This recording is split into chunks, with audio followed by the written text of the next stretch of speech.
Hola, ¿qué tal, amigos y amigas? Reciban todos ustedes un cordial saludo este día 16 de enero del 2025 en este escenario Escuela Virtual Infoyoyote, administrada por Sandra Liliana Yayahuiches, ingeniera de sistemas, quien ha estado laborando durante más de 35 años al servicio de muchas personas, no solamente en Colombia, sino en otras partes del mundo. El día de hoy vamos a abordar un tema que es interesante y que quiero exponer ante ustedes porque sé que hay muchas personas que se hacen una enorme idea o una gran pregunta, más decir así, una gran pregunta se hacen. Y esa pregunta tiene que ver con lo siguiente. La primera, ¿es posible que una base de datos relacional elaborada en Microsoft Access, sea la versión que sea, 2013, 2016, 2019, 2021, cualquiera de esas, podría trabajar de manera remota en la internet, en la nube, sin problemas de que se bloquee, que los usuarios puedan alimentar la base de datos desde diferentes lugares. No estamos hablando de un edificio, sino diferentes lugares. Puede ser un funcionario está en la costa del Caribe, otro funcionario está en el sur de Colombia y otro funcionario está en el centro de Colombia, o sea, en este caso Bogotá. Y los tres quieren participar ingresando a esa base de datos y paulatinamente en determinados tiempos poder tener acceso a ella para consultar, para ingresar registros, para imprimir o para modificar o para eliminar, ¿de acuerdo? La pregunta la expuse en la inteligencia artificial de la manera siguiente. Expuse así: ayúdame cómo poder establecer una base de datos que elaboré en Access versión 2019 y colocarla en internet para que varios usuarios desde diferentes lugares remotos, uno en la costa Caribe, otro en la parte sur de Colombia y otro en Bogotá, la puedan trabajar. ¿Qué código en Visual Studio puedo usar para manejar los registros y que no se bloqueen cuando alguno de ellos entra en el aplicativo? La respuesta que me da mi ChatGPT es la siguiente. Para que una base de datos de Access esté disponible en Internet y permita el acceso simultáneo desde diferentes ubicaciones, es necesario realizar algunos ajustes y utilizar tecnologías adecuadas. A continuación te explicaré los pasos generales y te daré un ejemplo de código básico de Visual Studio. Pasos para colocar la base de datos en Internet. La primera, migrar la base de datos a un servidor o a una tecnología más robusta, opcional. Access no está diseñado para manejar múltiples conexiones simultáneas en un entorno de red remota. Es mejor migrar la base de datos a un motor de base de datos más robusto como MySQL o SQL Server o PostgreSQL. Sin embargo, si decides mantener Access, podrás usarla como base de datos local conectada a una API web. Aquí en este puntico yo les quiero aclarar a ustedes algo muy importante. Hay muchas personas hoy en día que incursionan en empezar el desarrollo de una base de datos en Microsoft Access. Yo les digo algo desde el ámbito de mi experiencia. Durante toda la vida yo he trabajado Access y en lo que respecta a las múltiples conexiones casi que simultáneas en un entorno, no las hago tanto en red sino a nivel local. Me explico mejor ante esto. Si yo tengo que mi base de datos está ubicada en el mismo edificio, pero este edificio, por ejemplo, tiene muchos lugares por donde recorrer. Este edificio, en especial, si tiene internet, una cuenta de internet, está trabajando un IP. Y el sistema utiliza esa IP, ese internet protocolo. Si yo en el sistema, trabajándolo así, yo divido mi base de datos con un backend y un frontend. Entonces mi backend lo voy a colocar en un sitio donde hay un servidor y, y el otro elemento que son el frontend, que es una copia de ¿qué? De formularios, de consultas, de informes, de los módulos, eso, cosas de ese tipo. Lo colocaría en las diferentes estaciones que estén ubicadas en diferentes espacios de ese edificio. Porque como tal, la red que estaría ya trabajando en ese edificio es una red estrella. Y una red estrella significa que tenemos un router. Ese router, a él pueden estar conectados 64 puntos. Pero siempre existe un equipo que es el equipo madre o el equipo servidor. Es el equipo donde se instala el backend, que en este caso son las tablas de esa base de datos.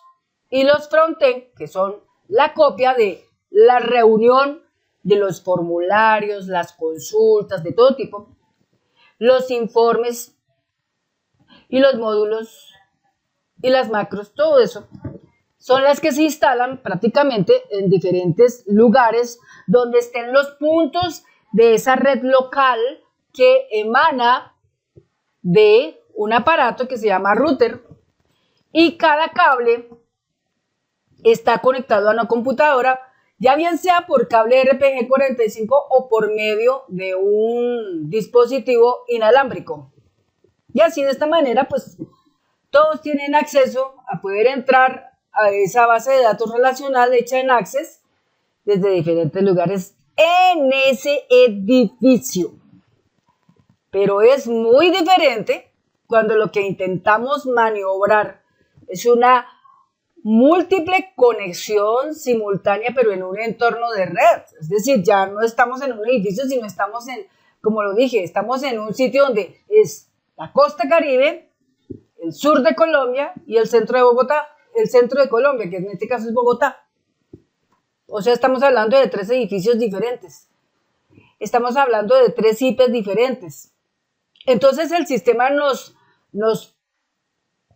da como alternativa que nosotros podemos tomar nuestra base de datos relacional como está, con sus tablitas, con sus formularios, con sus consultas, con sus reportes, con sus módulos y sus macros, tal como está, y poder todo ese contenido migrar, o sea, llevarlo a una base de datos más robusta que pueda soportar eso y pueda hacerse desde ahí. Entonces, cuando nos habla de una base de datos más robusta, nos está refiriendo el MySQL Server, ¿sí? MySQL es un lenguaje, SQL Server otro lenguaje, o PostgreSQL son lenguajes. Entonces, ahí, en ese punto, es donde entramos a mirar lo siguiente. Que las personas generalmente para poder trabajar en estos 3 elementos, cualquiera de estos 3 elementos, de hecho tiene que prepararse en cualquiera de esos 3, o sea, empezar un proceso para aprender PostgreSQL, o un proceso para aprender SQL Server, o un proceso para aprender MySQL. Entonces yo les planteo que aprender eso lo pueden hacer. ¿Desde dónde? Desde el ChatGPT. Usted en el ChatGPT le puede decir al sistema, mire, por medio del PostgreSQL, por ejemplo, que es el que más me llama la atención, ¿cómo se crea una pequeña base de datos? Él le va a dar las indicaciones. Cuando ya tiene la base de datos, entonces la siguiente será, ¿cómo vamos a crear una tabla? Con los campos tal, y el sistema le va a decir cómo lo hace. ¿Cómo vamos a crear un formulario? Y el sistema se lo dice. ¿Cómo vamos a crear una consulta de selección, de eliminación, de actualización? ¿Sí? O combinada. Y el sistema se lo dice. Todo el sistema le estará rápidamente indicando cómo cada cosa se empieza a desarrollar. Entonces, eso es lo que haríamos nosotros. Pero, suponiendo que nosotros no queremos en ningún momento migrar a ninguno de esos tres sistemas. Queremos continuar con nuestro sistema como está. Entonces, la otra sugerencia que nos puede brindar ChatGPT es usar la base de datos local conectada con una API web. API web. Es decir, desde un sitio web, desde una API, poder enlazarla para que a través de esa API web se pueda abordar en alguna parte del mundo la base de datos sin ningún problema. Así se podría manejar. Siempre existen soluciones para ello. Segundo punto, crear una API para interactuar con la base de datos. Entonces dice así, usa Visual Studio para crear una API REST que permita a los usuarios interactuar con la base de datos. Esto gestionará los accesos concurrentes y asegurará que los registros no se bloqueen. Pues es que esa es la idea, ¿no? Yo no digo que siempre vamos a entrar todos al mismo lugar a ingresar datos, no, porque para eso se delegan funciones. Pero sí es posible que podemos entrar todos de pronto a consultar. En eso sí estaríamos todos metiéndonos a consultar. Entonces ahí es donde está el dilema. Viene la parte siguiente, que es el punto 3. Configurar un servidor web. Configurar un servidor web. Entonces, hospeda la base de datos, o sea, dejarla residente en ese lugar, y la API en un servidor que esté disponible en Internet, por ejemplo, como Microsoft Azure AWS. ¿Sí? Microsoft Azure es un servidor donde nosotros podemos alojar la base de datos. O también está AWS. Cualquiera de los dos nos puede servir porque son servidores locales con acceso remoto configurado. Cualquiera de esos dos. Cuarto punto, desarrollar un cliente para los usuarios finales. Es decir, cuando nos referimos a desarrollar un cliente para los usuarios finales, nos están diciendo que desarrollemos un frontend. Un frontend.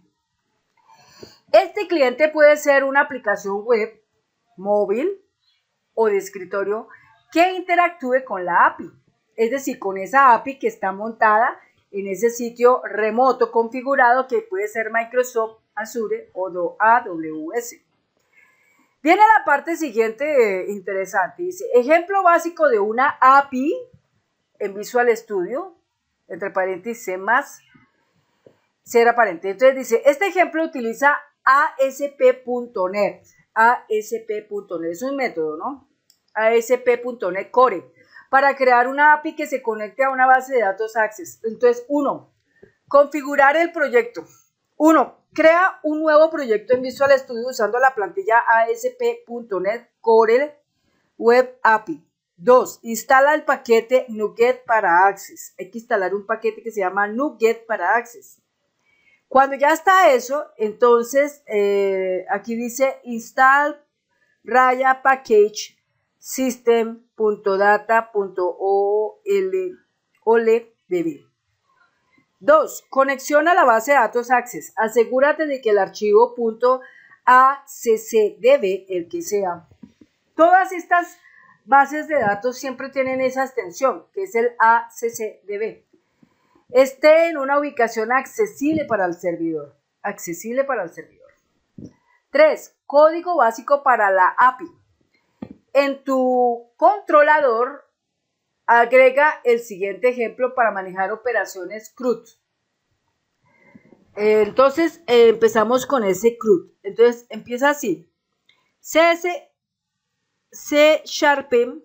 using Microsoft.ASP.NET Core.mbc.com using system data, system.data.com using system.data.oldb.com.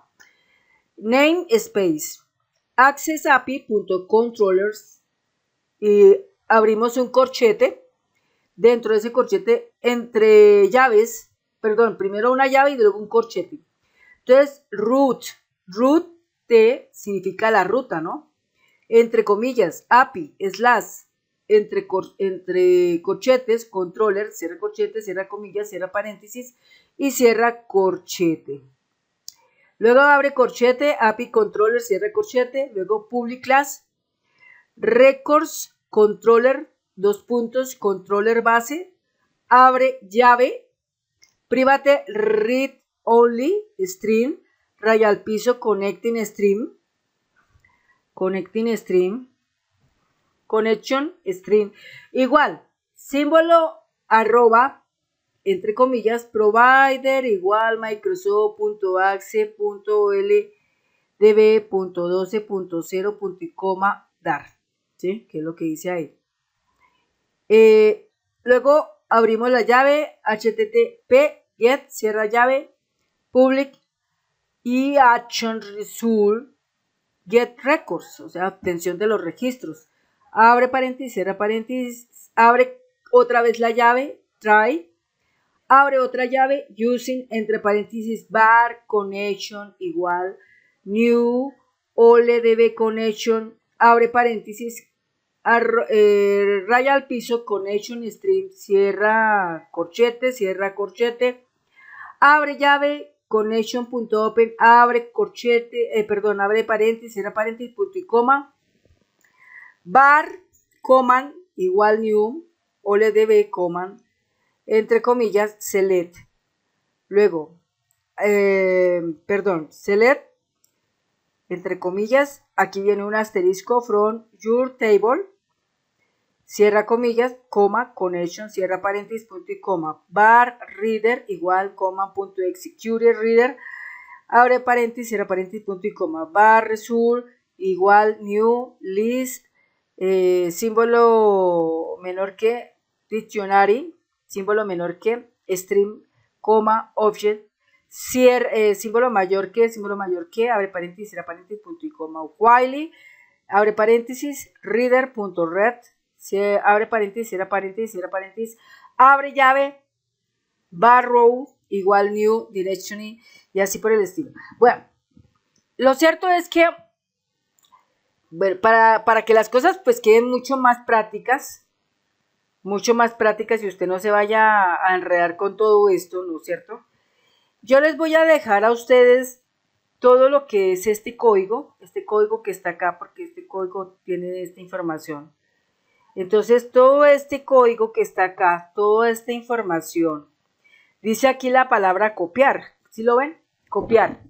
Entonces, yo le voy a hacer aquí un clip y acá en Word yo lo voy a copiar para que ustedes lo puedan tener y lo puedan trabajar sin ningún problema. Porque pues una cosa es explicarlo y otra cosa es que usted lo tenga tal cual como está, sin que usted en eso se vaya a perder. Aquí lo tenemos, ahí está todo el código. Bueno, entonces, una vez que se ha elaborado todo ese código, ¿no es cierto? Entonces el punto que sigue es desarrollar el cliente. Entonces, aplicación web, usa HTML, CSS, JavaScript con framework como React o Angular para conectarte a la API. Bueno, al desarrollar el cliente, entonces primero, aplicación web, usar HTML, CSS o JavaScript con frameworks como React o Angular para conectarse a la API. 2. Aplicación de escritorio. Usa Windows 4, o sea, formularios Windows o WPF en Visual Studio para conectarse a la API. 3. Aplicación móvil. Usa Flutter, Xamarin o React Native para una app móvil conectada. Aspectos importantes para evitar bloqueos. Primero, control de concurrencias. Configura la API para manejar accesos simultáneos. Evita conexiones directas a la base de datos desde los usuarios finales. 2. Optimización de access. Compacta y repara la base de datos regularmente. Evita consultas pesadas o sin índices. 3. Pruebas en diferentes ubicaciones. Asegúrate de probar la API y el cliente desde todas las ubicaciones remotas para verificar el rendimiento. Si deseas, puedo ayudarte con el desarrollo detallado del proyecto o con consultas específicas sobre cada etapa. Bueno, hasta aquí llega el final de nuestro video. Pero una de las cosas importantes que yo te dejo a ti como sugerencia para que lo busques, y es tratar de buscar en la internet videos que estén relacionados con los temas siguientes. Por ejemplo, cómo se hace el uso del framework Red o Angular para conectarse a una API. Cómo trabajar una aplicación de escritorio usando los Windows Forms o WPF. Cómo utilizar apps como Flutter, Xamarin o React Native. Esto nos ayuda muchísimo para poder avanzar. Como tarea importante dentro del proceso también es esencial que haga un estudio relacionado con aplicaciones como la ASP.NET Core Web API. Eso es importante también. Otro punto importante a buscar para estudiar es PostgreSQL.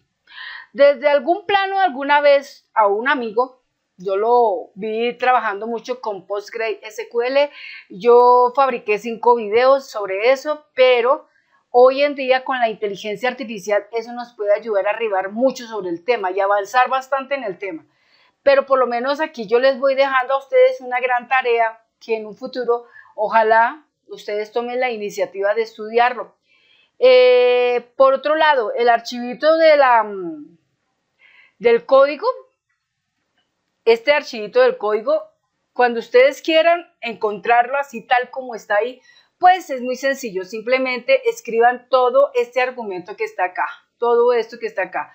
Puede parar el video, puede escribirlo y activarlo en el ChatGPT para que él lo lleve a ese enlace y le permita ver ese código. Sin embargo, yo tengo aquí el archivo, aquí fabricado. Este archivito lo vas a encontrar en este video para que lo pueda descargar, ¿vale? Yo lo voy aquí a grabar con un nombre, F12, vamos a ponerle un nombre a este archivo. Entonces, aquí, ese archivito lo vamos a llamar código API para base datos, código API para base de datos. Bueno, y entonces este archivo lo descarga usted y simplemente lo que va a hacer es con él entrar al editor de Visual Studio, lo pega. Vale la pena lo que le acabo de decir, buscar videos relacionados con esos temas que le puedan ayudar mucho. Desde este punto yo lo que puedo hacer máximo es hacer esa parte de ayudarles a ustedes con esto, pero por lo menos los he sacado de un dilema, porque yo sé que en algunas empresas donde ustedes son contratados, ¿sí? O usted si quiere emprender, elaborar una base de datos, pues desde ya quítese ese mito que hay de que Access no se puede trabajar en internet, en red, no, sí se puede trabajar, pero entonces este es el proceso que toca elaborar para poderlo hacer. Pero si no es así, entonces debe de migrar a PostgreSQL para poder hacer las cosas. Pero eso representa que usted debe enrutarse en un proceso educativo sobre ese tema.